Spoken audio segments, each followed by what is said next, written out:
네, 유아인 씨의 마약 투약 혐의 관련한 경찰 수사가 유 씨 주변으로 확대됐습니다. 이른바 절친으로 알려진 4명을 피의자로 입건했는데요. 이와 함께 점점 파장이 커지고 있는 주가 조작 사태, 김익래 다우키움그룹 회장의 전격 사퇴 등 관련 내용 살펴보겠습니다. 김성수 변호사 나오셨습니다. 어서 오세요. 안녕하세요.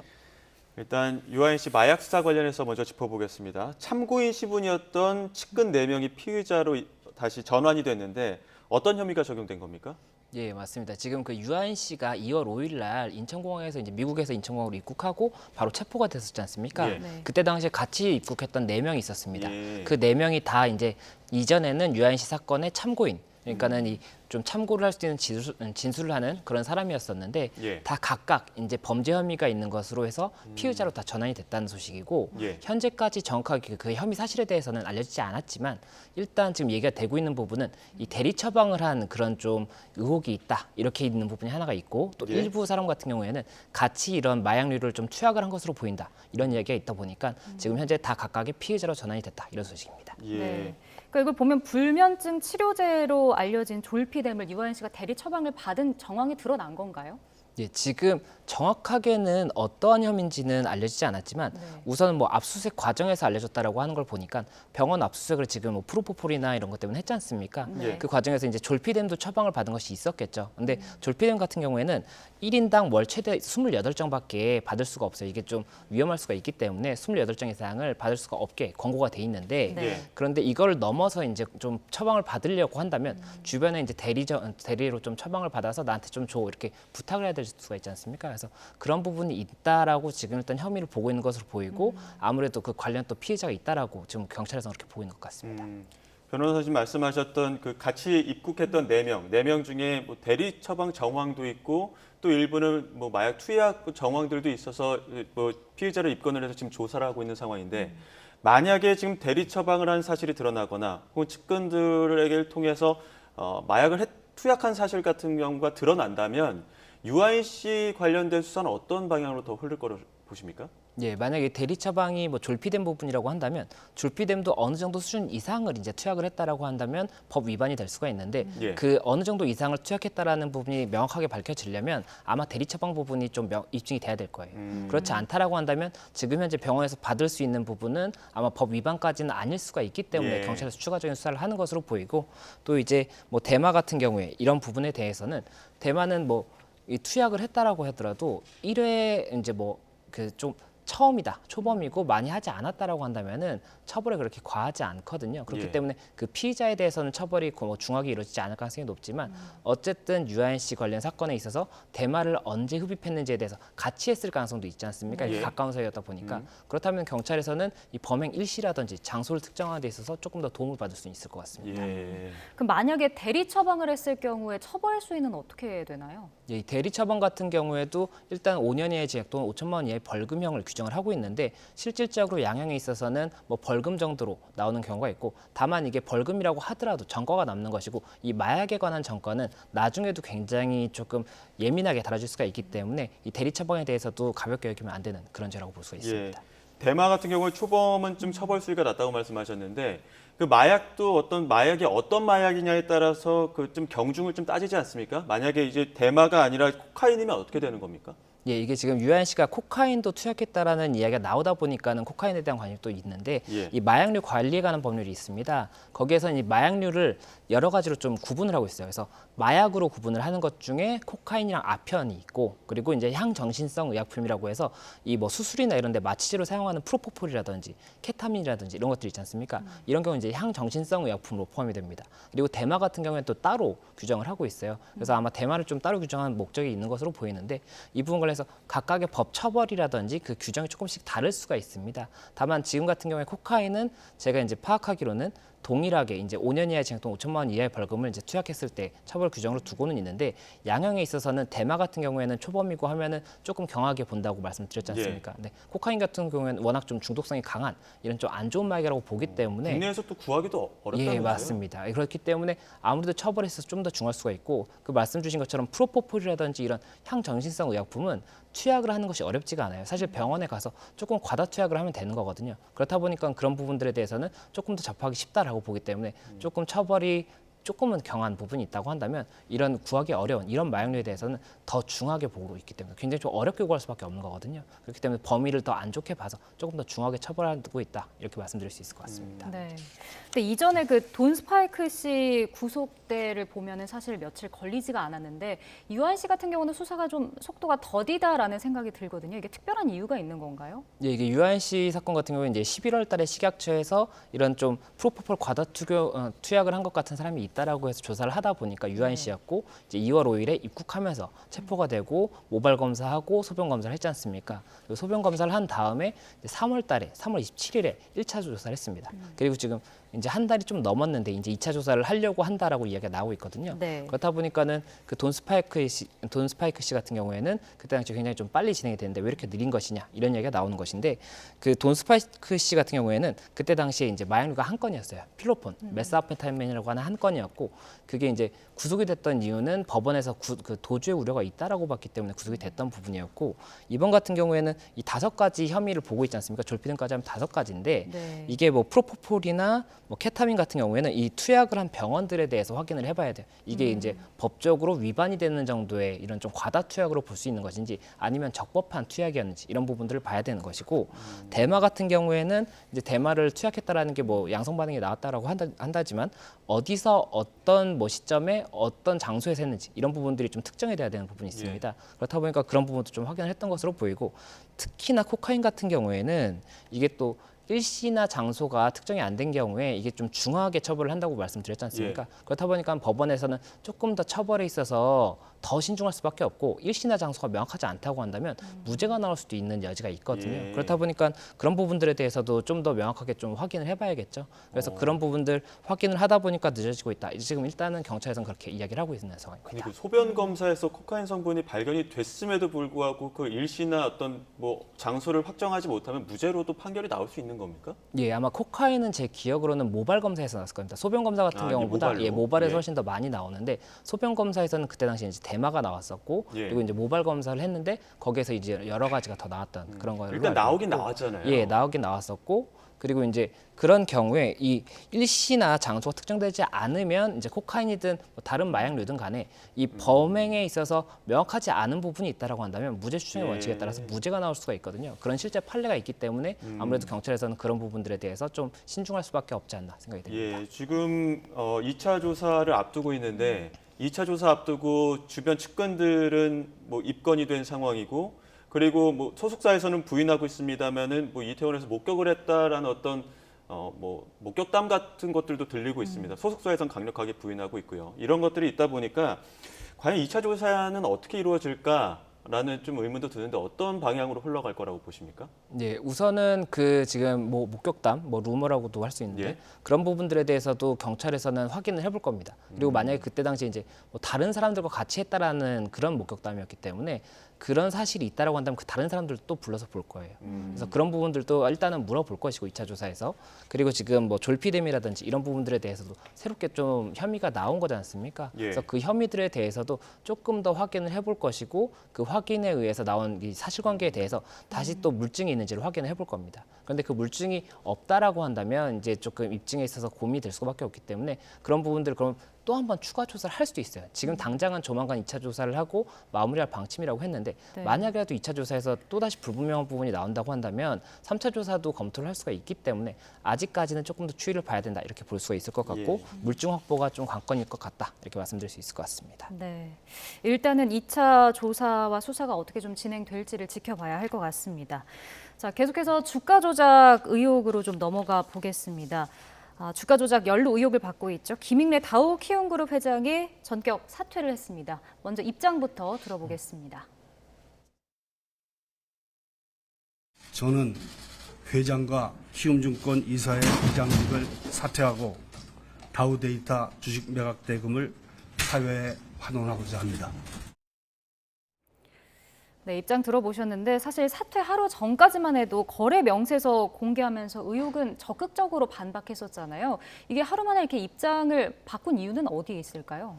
예, 제 생각엔 이제 입장을 바꿨다라고 보기보다는 입장 자체는 일관됩니다. 그러니까 이게 그 거래 내역 같은 거를 공개했던 이유는 네. 지금 저쪽 이제 라더견 쪽에서는 라더견 그 대표 측에서는 그렇게 주장을 합니다. 이게 이 다우데이터 쪽 이 주식을 매도한 이유가 이 세력적인 뭐 조금 나쁜 의도를 가지고 허위로 이렇게 매매를 한 것이 아니냐 뭐 이런 주장을 했었거든요. 그렇다 보니까는 이제 이쪽 김익래 회장 쪽에서는 이게 정상적인 거래였다라는 걸 증명하기 위해서 이런 잔고를 증명을 하고 이런 부분들을 주장했던 겁니다. 네. 그리고 지금 현재 사퇴를 하겠다는 부분은 내가 법적으로 무엇을 잘못했다라고 인정을 한 것이 아니라 일단은 어쨌든 사회적 물의를 일으켰기 때문에 사퇴를 한다 이렇게 지금 이야기를 한 것이기 때문에 입장이 바뀌었다고 보기는 어렵습니다.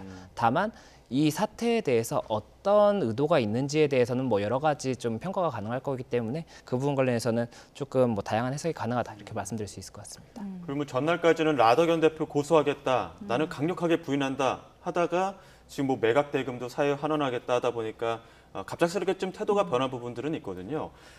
여기에 또 그 라더견 대표 사퇴한 김익래 회장 배우라고 주장하기도 했고 나도 피해자다라고 하면서 뭐 주가 조작을 부인하는 상황인데 그 녹취발들도 굉장히 많이 나왔잖아요. 이거 뭐 누가 팔고 누가 사고 또 누가 사고 누가 사다 보면은 이거 손해 보는 거 없다 뭐 이런 내용들도 있다 보니까 이런 정황들을 보고 나면 라 대표의 주장이 과연 맞을까라는 생각도 드는데 어떻게 보십니까?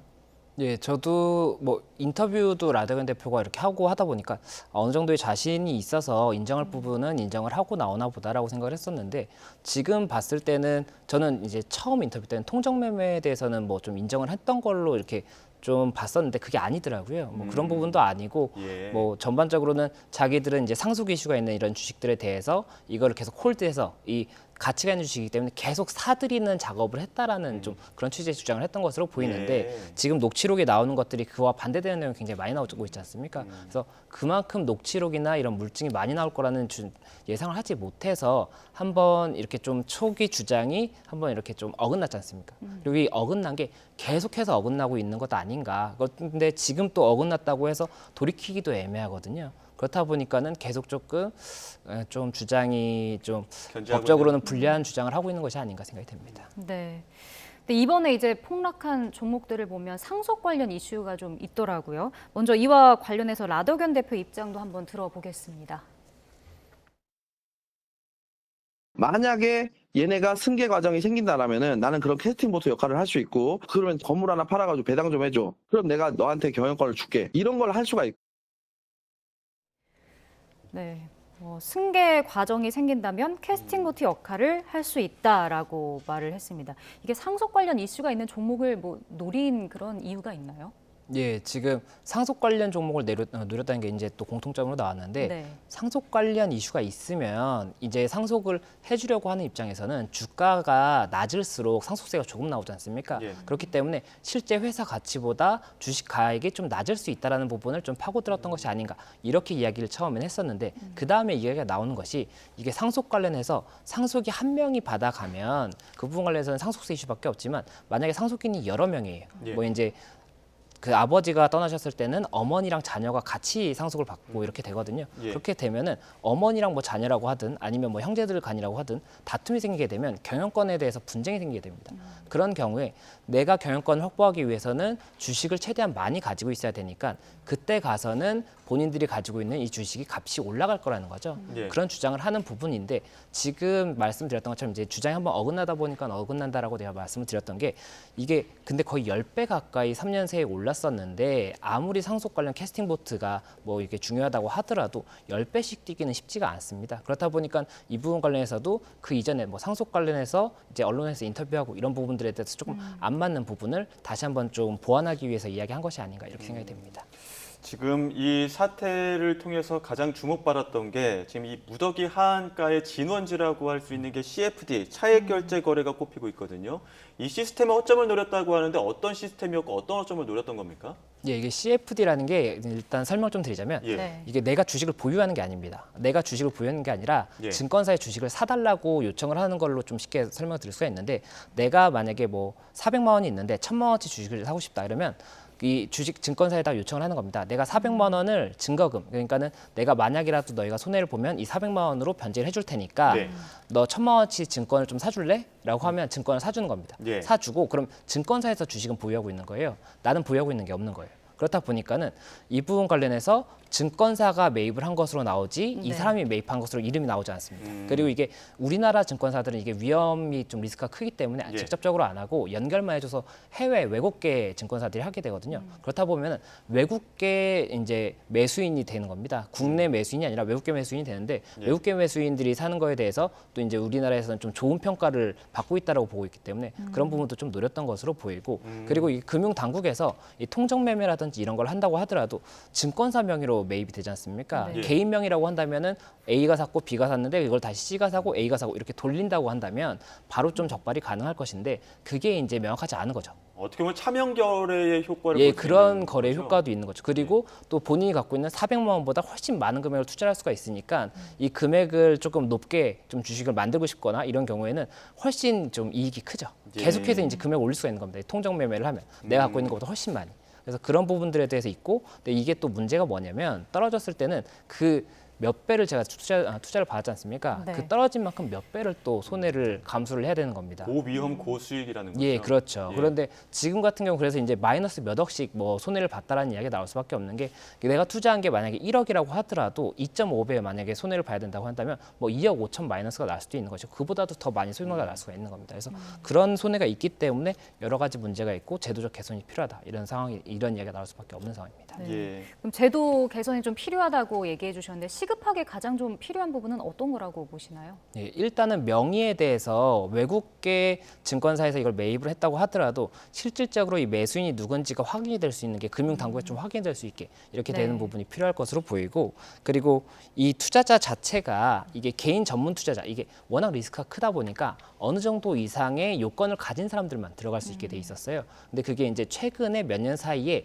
그 요건이 굉장히 완화됐습니다. 완화되다 보니까 이 개인 투자자들이 CFD에 뛰어드는 사람들이 굉장히 많았거든요. 그래서 그런 부분들에 대해서도 요건을 한번 다시 좀 검토를 해봐야 되는 것이 아니냐 이런 얘기가 나올 수밖에 없고 또 이게 신용 공유한다라고 해서 이게 빚을 내서 투자하는 거랑 굉장히 유사하지 않습니까? 그러면 신용 공유한다라고 해서 어느 정도 이상은 빚을 못 내게 하는 그 장치가 있습니다. 근데 CFD 같은 경우에는 거기에 이제 포함이 안 되다 보니까는 신용 융자 따로 받고 이걸 따로 받는 경우에 원래 공유 한도보다 훨씬 높게 지금 빚을 낼 수가 있는 거죠. 그래서 네. 그런 부분들에 대해서도 제도적으로 개선이 필요하다 이런 얘기가 나올 수밖에 예. 없습니다. 지금 그 라더견 대표에게 투자를 했거나 라더견 대표를 통해서 투자한 사람들 유명인들도 있고 또 뭐 자본가들도 뭐 여러 나오고 있습니다. 그러다 보니까 과연 이 조사가 어느 정도까지 수사가 확대될 것이냐라는 부분도 있고요. 만약에 그 매수 매도가를 정해놓고 하는 이게 통정 거래를 알면서도 들어갔다면 이건 또 어떻게 처벌을 할 것이냐 이런 부분들도 좀 궁금해하시는 분들 많거든요. 어떻게 되는 겁니까? 예, 일단 라더견 대표 측의 주장은 이 주식을 나는 홀드하려고, 그러니까 계속 사들이려고만 했었던 것이지 통정거래 할 생각이 없었고, 다만 이제 뭐 누군가는 이걸 팔고 싶어하는 사람들이 있었기 때문에 좀 공교롭게 겹쳐서 그렇게 보이는 것뿐이지 통정거래가 아니다라고 주장을 하고 있습니다. 그런데 이제 제가 말씀드리는 건 통정거래라고 가정을 하고 말씀을 드리자면 통정거래 같은 경우에는 시세 조작 행위로 자본시장법에서 금지하고 있는 행위입니다. 그래서 자본시장법에서 금지를 하고 있기 때문에 벌칙 규정이 있어요. 그러니까 이 처벌 규정이 있는데 만약에라도 통정거래가 맞다라고 한다면 443조 1항에 따라서 1년 이상 유기징역 또는 얻은 이익 금액의 3배 이상 5배 이하의 벌금형을 이제 규정을 하고 있습니다. 그렇다 보니까는 굉장히 좀 중한 처벌이 이루어질 가능성이 있고, 다만 이 부분 관련해서 말씀 주셨던 것처럼 그 여러 사람들이 지금 언급이 되고 있는데 이 중에 통정거래라든지 아니면 시세조작 행위를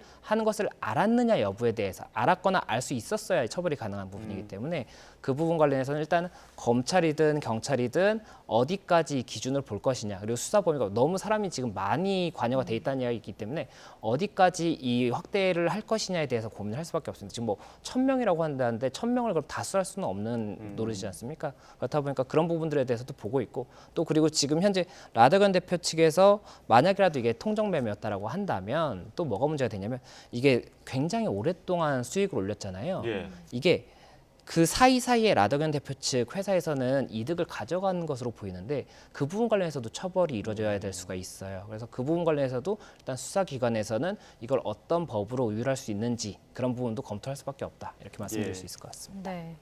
마지막 소식은 JMS 이야기 좀 간략하게 짚어보겠습니다. 검찰이 이제 정명석 씨가 범행을 저지를 수 있게 가담한 일당을 추가로 재판에 넘겼는데 이건 어떤 내용인지 좀 얘기해 주세요. 예, 정명석 씨가 지금 현재 재판이 진행 중인데요. 내용인데 이 성범죄 관련입니다. 네. 그래서 지금 현재 8명이 추가로 기소가 됐는데 그 성범죄를 도왔던 그런 좀 공범으로 보이는 8명이 이제 추가로 기소가 됐고 네. 그 중에는 이제 JMS 2인자로 알려진 정조은 씨도 포함이 돼 있다라고 그렇게 알려져 있다 보니까 이 부분 관련해서 좀 여러 가지로 관심을 가고 있는 그런 소식입니다. 여러 가지 혐의들이 지금 나오고 있습니다. 뭐 신앙스타라는 어떤 뭐 조직이 모임이라고 해야 될 그 안에서도 뭐 성범죄에 가담하는 경우들도 있고 이 2인자라고 했던 그 정조은 씨도 어떻게 보면은 뭐 피해자들을 세뇌시키고 뭐 이런 과정들도 있었다고 하더라고요. 예, 지금 현재 검찰에서 발표한 내용에 따르면 뭐 정조은 씨 같은 경우에는 이제 준유사 강간 그리고 방조 혐의로 일단은 좀 그게 주된 혐의로 해서 기소가 된 것으로 보이는데 뭐 여러 가지로 일단 굉장히 좀 가담의 그 방법이 다릅니다. 뭐 대외 협력팀이 있고 또 굉장히 명칭도 다르거든요. 그래서 뭐 어떤 대외 협력팀 같은 경우에는 뭐 소송들이 들어왔을 때 이에 대응하는 뭐 그런 팀이었다라고 얘기를 하고 예. 또 뭐 국내 팀, 뭐 해외 팀이 있는데 해외 팀 같은 경우는 이제 해외에 있는 여성을 뭐 이렇게 하는 그런 경우도 있었다고 하다 보니까 이런 부분 관련해서 여러 가지로 좀 조사를 했고 그와 관련해서 기소를 했고 일부는 구속 기소가 됐다 이런 소식입니다. 예, 알겠습니다. 여기까지 듣도록 하겠습니다. 지금까지 김성수 변호사와 함께했습니다. 오늘 말씀 고맙습니다. 고맙습니다. 고맙습니다.